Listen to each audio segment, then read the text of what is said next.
Hello everybody and welcome back. Good to talk to all of you again today. And today on episode 10 of How to Get Good at World of Warships, we're going to talk about positioning. Now do keep in mind that this is a basic positioning guide and more advanced class-specific guides will be coming in future videos.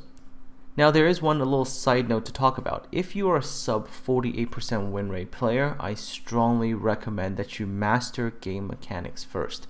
Most of the issues that you're running into games are from the lack of your mastery of fundamentals. In fact, a positioning video, while useful in some ways, will not be very useful overall because if you don't understand the capabilities of your ships, the capability of enemy ships, what you can deal with, what you cannot deal with, you cannot choose good positions overall.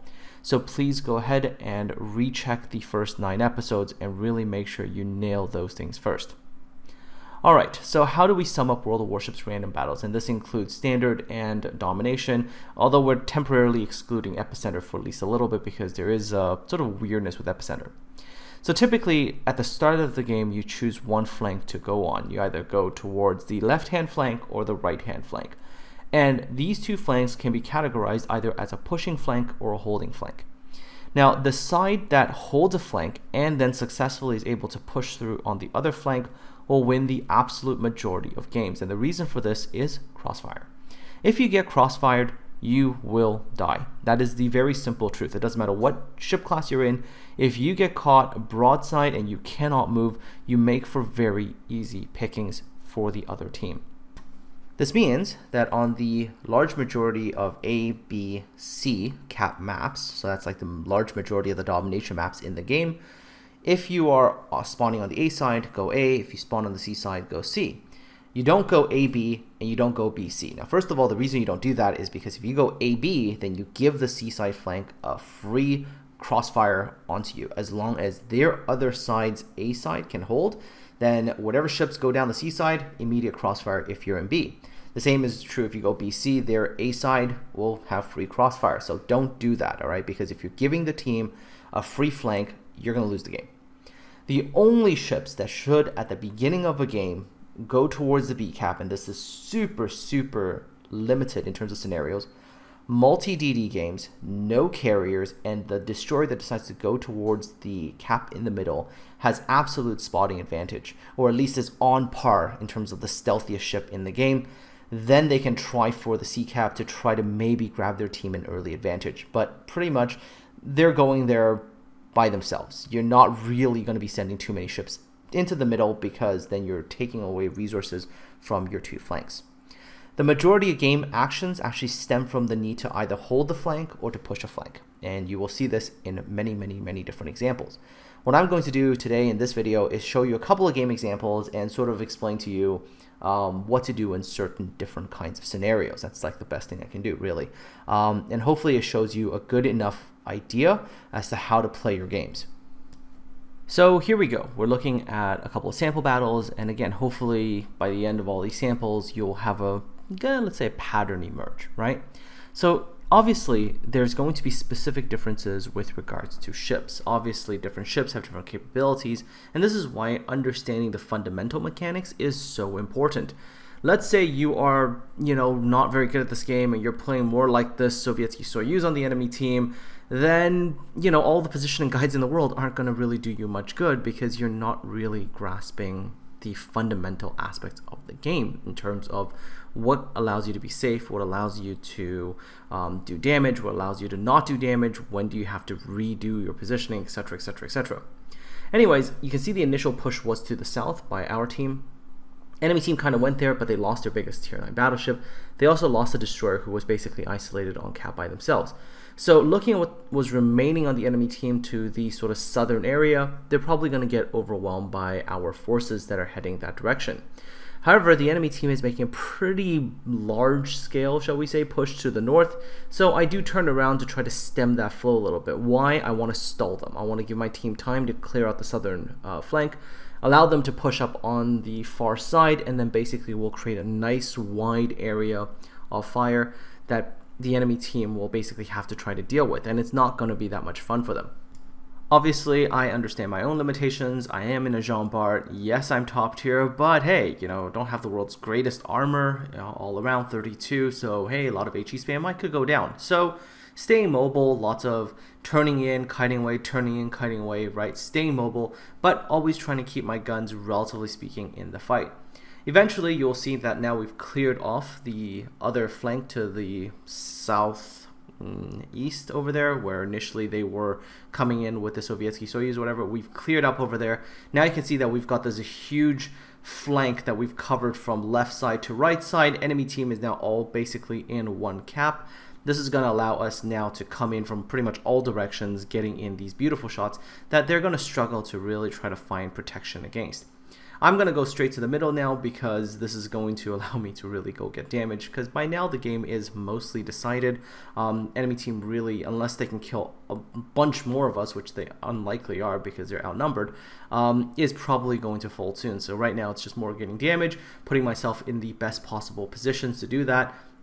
Again, as a battleship, and again, this is more specific to battleships, you're constantly looking for crossfire positions, right? Positions that allow enemy team to not angle you, or if they are angling you, to at least expose themselves to your team's fire. Crossfires are lethal, and this is the thing that I was mentioning earlier. If you end up getting pinched, if you end up coming in from multiple directions, the chances of you winning a game becomes very, very low. You're just sort of overwhelmed, let's say, from all directions, and it's impossible basically to try to angle in situations like that. Of course, here I'm pushing very aggressively as a Jean Bart because she has relatively unique characteristics, but right now it's just wrapping the game up and getting the final bits of damage. Most of this game was decided very early on when the enemy team basically lost south for very little gain, and we were able to take care of a whole bunch of their ships for very few losses. And then, of course, we're able to come up on the other flank, and that pretty much settles the game. Alright, so another example. And once again, beginning of the game, we choose whether or not we want to go left or we want to go right? Are we either contesting A or are we going to go for the D cap? We decide to go to the A cap, and we have quite a few ships over here. D cap has slightly fewer ships, so in technicality, depending on how we play this, we would be the pushing flank and they would be the holding flank. Of course, if both flanks end up pushing, then the enemy team is basically screwed. And it doesn't start well for them. They get one of their cruisers instant deleted at the beginning of the game. Not a good start. And on top of that, one of their other ships took some pretty heavy damage. So on this flank for the enemy team, now is probably a good time to try to get into some kind of defensive stance. Maybe hope that the other side for your team will push through. Maybe try to whittle us down as much as possible. However, enemy team here is actually still continuing to press as hard as they can, and obviously they're running into a situation where they're at a disadvantage. You can tell that we have the advantage in terms of ships and positioning. Our destroyer is providing plenty of vision, is providing plenty of that torpedo threat. Battleships are in crossfire type positions, cruisers are in the back providing that DPM. They are running out of places that they can go safely, right? And again, as a battleship for myself, you can see where I am. I've placed myself in a place where in order for them to try to push south, they have to keep going south, showing me that side, or they do this, which is they angle, they try to point their bow at me, and they open themselves up for my team's ships to shoot at them. Okay, and by the time we wrap up this side with this final battleship over here, you can actually see what's happening on the other flank. Their flank actually never managed to push, even though if you actually look at their initial ship types, they had ships that were very, very capable of pushing compared to what we had on that flank. I mean, the enemy team had a Tirpitz, a Scharnhorst, a Nuremberg, a Cleveland, and a Fubuki, versus a Roma, a Nagato, a de Grasse, Baltimore, and a Gaida on our side. I mean, their Tirpitz and Scharnhorst would be a very, very effective pushing composition against what we had. But hey, our other flank managed to win their flank as well, and of course this game ended up being a bit of a stomp. So after those two battles, after the beginning sort of description of general battles and initial sort of starting positions and where to go and what sort of generally speaking to do, now you must be asking the more complex question, which is, well, if I'm playing this ship, how do I position? Versus if I'm playing that ship, how do I position? Versus if I'm playing that other ship, how do I position? And this is where things get really, really, really complicated. And that's actually a good thing because, hey, you know, we don't want to be playing the same match after match after match. We do want some variety here. What changes as you change to different ship classes or different ships is where your ideal positions could be. What are the ideal tasks you are supposed to be doing? As an example, Friedrich the Grosso, which is a ship that a lot of people dislike tremendously, is not a great pushing ship. It's odd to say this, because a lot of people think, oh, it's a German ship with lots of great armor and turtleback and everything. Maybe I'll just push my way through. And no, it just doesn't work great in a pushing role. Friedrich the Grosso, for example, is fantastic at a holding kind of role. It's got thick armor. It is pretty good if you can actually get its gun arcs to work for you, and the better arcs are to the rear of the ship. So FTG, for example, is quite good at that particular job. It's just not great at offensively pushing, because in order to get all of your guns out on an FTG into the fight requires you to show a lot more side, which is not particularly good, let's say, if you are, pushing, because you show full broadside and then people delete you and send you back to port. Cruisers, again, it doesn't really change. The initial go left, go right, that part doesn't change. But where you then position yourself when you kind of get onto that flank, that matters depending on what kinds of ships you're playing. Let's say you're playing the longer range spammy Russian cruisers. Well, then you can sort of open water and, you can use what island cover you have, but you don't have to be close to those islands. You stay at a distance and you just sling HE all day long and you do damage. If you're playing, let's say, a USN cruiser, and USN cruisers with their shorter range, typically okay to good rate of fire, and their consumables, hey, now you might want to think about positioning closer to islands where maybe your radar, your consumables can be of a little bit more use. Obviously, as you get up to tier 10, how tanky is your cruiser? If you're playing, jokingly, Battle Cruiser Moskva, hey, then you have some additional tanking capabilities that, again, you wouldn't have if you're playing with some other cruisers. If you're playing, let's say, Baltimore, and you've got 27mm, and you run to 380, and they can't overmatch you, that gives you some additional play, right? Obviously, later on, specific knowledge of your ship's capabilities will allow you to choose better positions, but the overall flow of the battle in terms of left, right, pincer, end game, that doesn't change too much. I mean, there's, of course, variations from game to game to game, but in most standard or domination type games, that is the overall pattern that you see. In this particular battle, that is how it starts. I go down on one side, I shoot, I spam at stuff, but then, hey, enemy team made a really bad move and they came up the middle, 2 easy kills, and it allows me to actually turn around and now to go to a position where I get crossfires. You can see that North Carolina either has to choose to turn around and deal with me, or has to, basically continue dealing with what's in front of him, and his choice is deal with what's in front of him. Can't really turn around. The Scharnhorst comes in, but look at also where I am. I'm behind this little piece of rock where I've got all this cover and all this ability to shoot with no ability for him to retaliate. He doesn't want to be there, turns away, and you can end up seeing that we're basically now just pincering them in all together, and this game is going to be over for this enemy team. So you might be asking, hey, what about CVs? Does CVs change anything? Well, not really. To a certain point, yes, they do change some things, because namely, they can eliminate destroyers early, they can spot them early, kind of disrupt their game plan.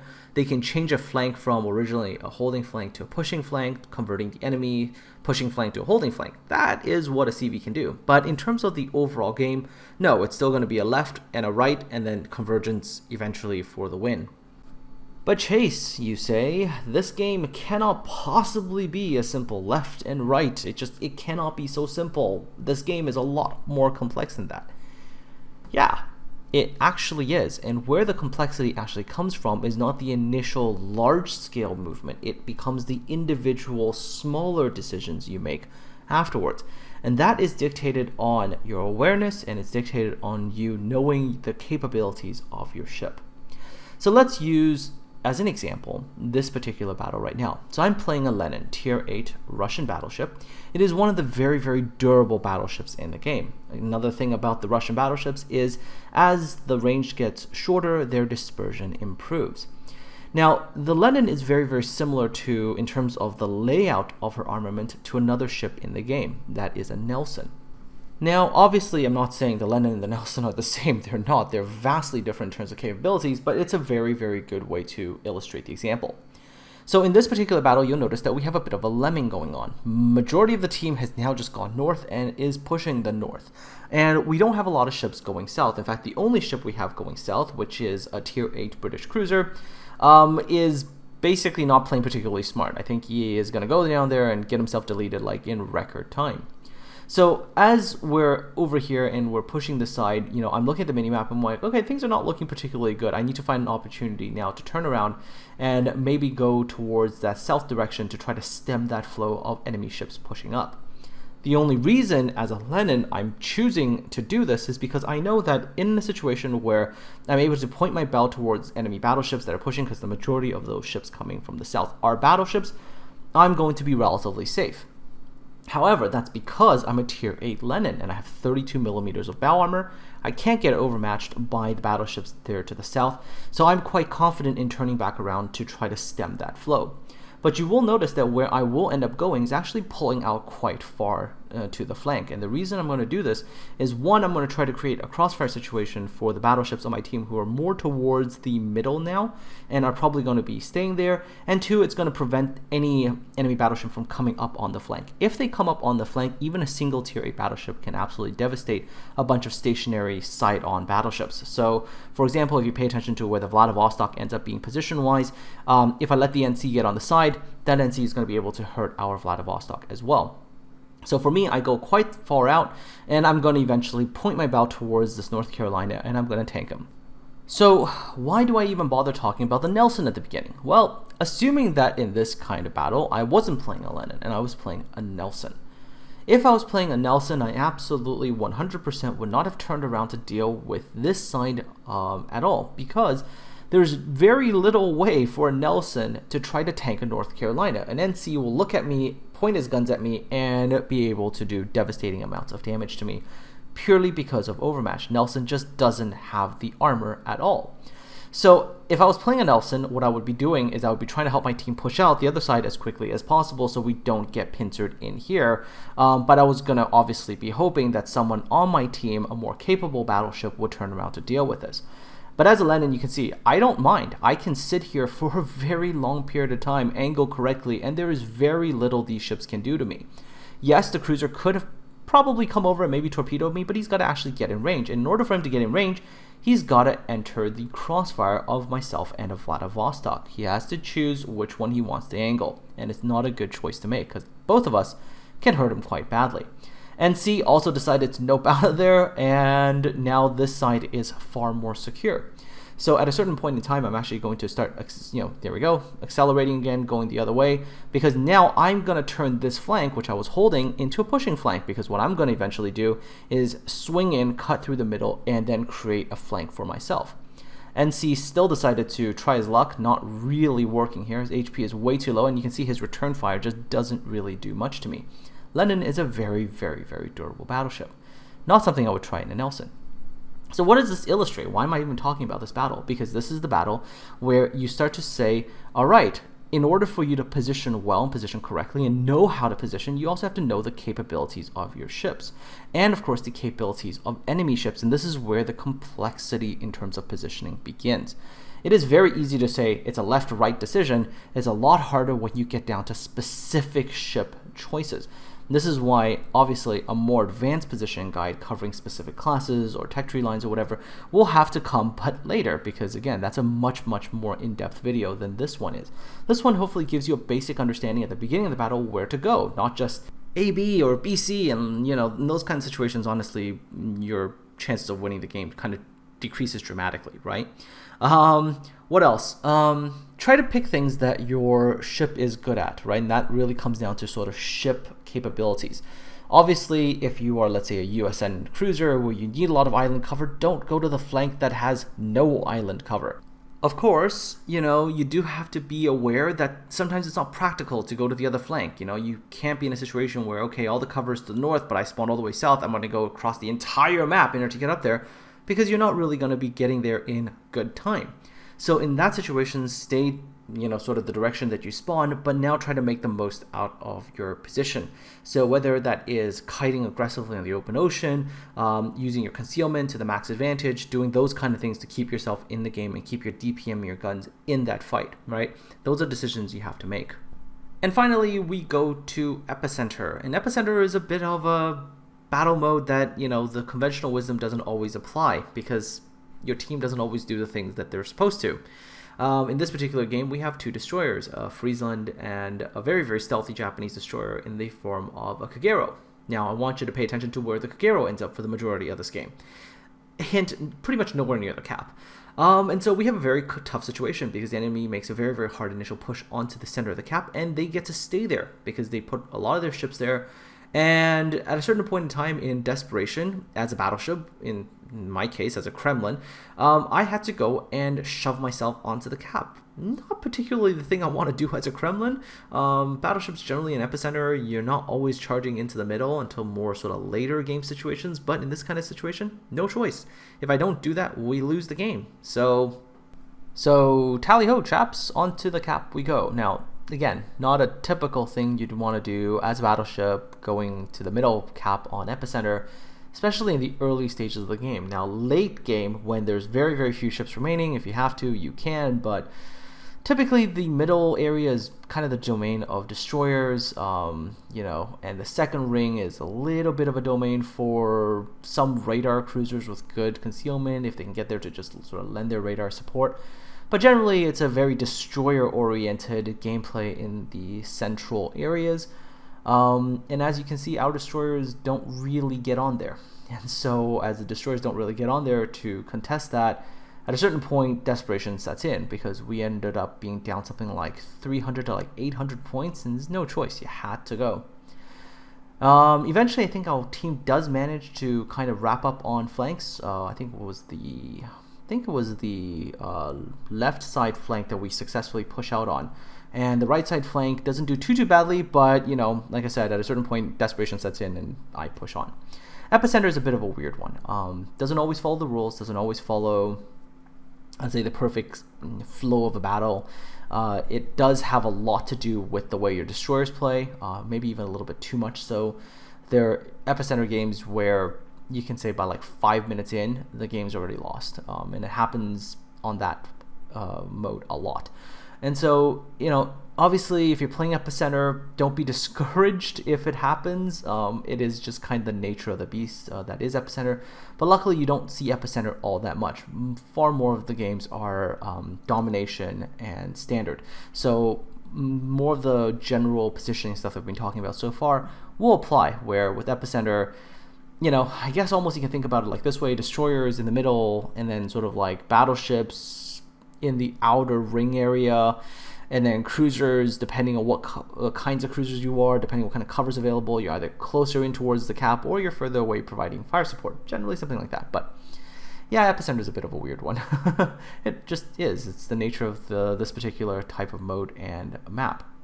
Anyhow, as you can see, by this point in time, in order to save this game, I literally stuck myself into the cap.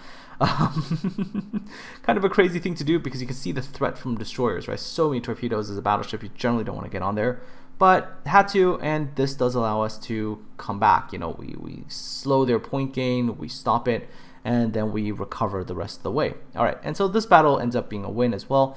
Let me show you one other thing, which is lemming trains, because that's another question I've definitely heard a lot about.